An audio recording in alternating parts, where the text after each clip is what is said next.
ದೇವನಹಳ್ಳಿ ತಾಲೂಕು ಮಾದಾರ ಮಹಾಸಭಾ ತಾಲೂಕು ಘಟಕದ ನೂತನ ಪದಾಧಿಕಾರಿಗಳ ಆಯ್ಕೆ ಪಟ್ಟಿಯನ್ನು ಪ್ರಕಟಿಸಲಾಗಿದೆ. ಕರ್ನಾಟಕ ಮಾದಾರ ಮಹಾಸಭಾ ಸಂಘದ ಜಿಲ್ಲಾಧ್ಯಕ್ಷ ಹೊಸಕೋಟೆ ಸುಬ್ರಾಜು ಈ ಮಾಹಿತಿ ಕೊಟ್ಟಿದ್ದು, ಮಾದಿಗ ಸಮುದಾಯದ ಏಳಿಗೆಯನ್ನು ಸಾಧಿಸಲು ಎಲ್ಲರೂ ಸಂಘಟಿಸಿ ಪದಾಧಿಕಾರಿಗಳನ್ನು ಆಯ್ಕೆ ಮಾಡಲಾಗಿದೆ. ಸಮುದಾಯದ ಮಕ್ಕಳ ಮುಂದಿನ ಭವಿಷ್ಯಕ್ಕಾಗಿ ಕರ್ನಾಟಕ ಮಾದಾರ ಮಹಾಸಭಾ ಸಂಘಟನೆ ಸದಾ ಸಿದ್ಧ. ನೂತನ ಪದಾಧಿಕಾರಿಗಳು ಅವಿರೋಧ ಆಯ್ಕೆಯಾಗಿದ್ದು ಜವಾಬ್ದಾರಿಯುತವಾಗಿ ಕರ್ತವ್ಯ ನಿರ್ವಹಣೆ ಮಾಡಲಿ ಅಂತ ಶುಭ ಹಾರೈಸಿದರು.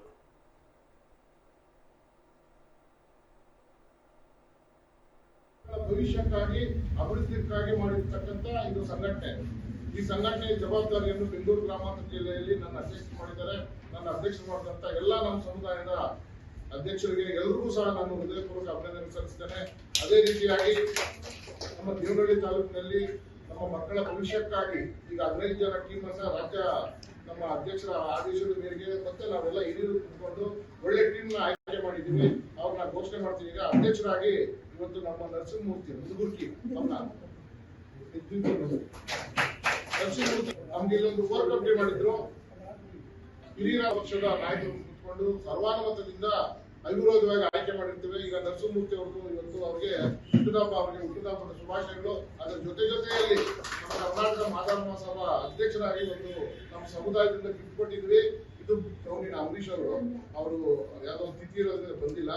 ಮತ್ತೆ ಕಾರ್ಯದರ್ಶಿಯಾಗಿ ಶಿವಾನಂದ್ ಕರ್ನಾಟಕ ಹೋಗ್ಲಿ, ಮತ್ತೆ ದೇವರಾಜ್ ಅವರು ಖಜಾನ್ಸಿ ಬರ್ತಾರೆ ಅವರು, ಮತ್ತೆ ಕಾರ್ಯಕಾರಿಣಿ ಸಮಿತಿ ಸದಸ್ಯರಾಗಿ ಆನಂದ್ ಕುಮಾರ್ ಅವರನ್ನ, ಮತ್ತೆ ಕಾರ್ಯಕಾರಿ ಸಮಿತಿ ಸದಸ್ಯರಾಗಿ ಆರ್ ಕುಮಾರ್ ಮತ್ತು ಕಾರ್ಯಕಾರಿ ಸಮಿತಿಯಾಗಿ ಕಾರಳಿ ಕೇಶವ ಅವರನ್ನ ಆಯ್ಕೆ ಮಾಡಿರ್ತೇವೆ. ಮತ್ತೆ ಕಾರ್ಯಕಾರಿ ಸಮಿತಿ ಸದಸ್ಯರಾಗಿ ವೆಂಕಟೇಶ್ ಪ್ರಭು ವಿಜಯಪುರ ಅವರು ಸಹ ಬರ್ತಾರೆ. ಮತ್ತೆ ಕಾರ್ಯಕಾರಿ ಸಮಿತಿಯ ಮಹಿಳಾ ಪ್ರತಿನಿಧಿಯಾಗಿ ಸುಧಾಮಣಿ ಪ್ರೀತಿ ಅವ್ರನ್ನ ಆಯ್ಕೆ ಮಾಡಿರ್ತೇವೆ. ಮತ್ತು